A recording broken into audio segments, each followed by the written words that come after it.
Chers membres d'Église et chers amis, bonjour. Je vous lis le verset 2 du premier chapitre de la seconde lettre de Pierre. Que la grâce et la paix vous soient multipliées par la connaissance de Dieu et de Jésus notre Seigneur. Pierre, et la parole dans son ensemble, emploie le mot paix comme nous le ferions aujourd'hui, définissant à la fois un état intérieur et une façon d'être dans notre relation avec les autres. En ce qui concerne notre verset, nous pouvons entendre l'expression « la grâce et la paix » comme étant « la grâce de la paix ». La paix de Dieu peut être considérée comme une grâce car elle vient justement de lui. C'est un paramètre important à prendre en considération. Dans la série de partage 2 minutes et un peu plus, que vous pouvez retrouver sur la chaîne YouTube Pasteur Pierre Péchou, nous avions vu dans l'émission 72 cette parole de Jésus, le verset 17 du chapitre 14 de l'évangile de Jean.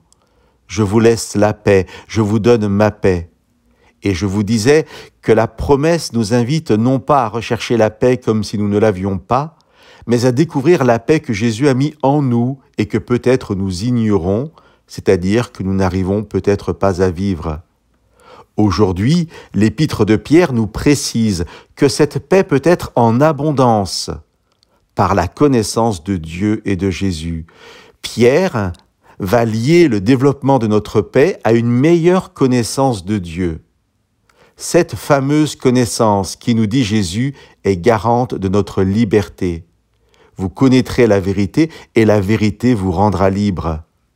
Jésus nous invite à le connaître lui et son Père, et à comprendre que Dieu seul est la vraie source de liberté et donc de paix.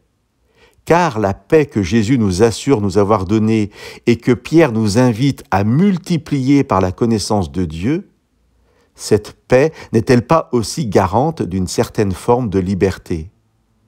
Il existe peut-être des personnes qui n'ont jamais connu que la paix intérieure et autour d'eux.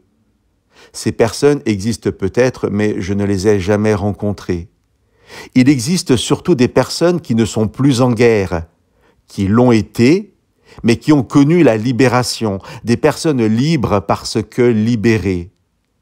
Des personnes qui sont en paix parce qu'elles ne sont plus en guerre contre Dieu, contre les autres, contre elles-mêmes.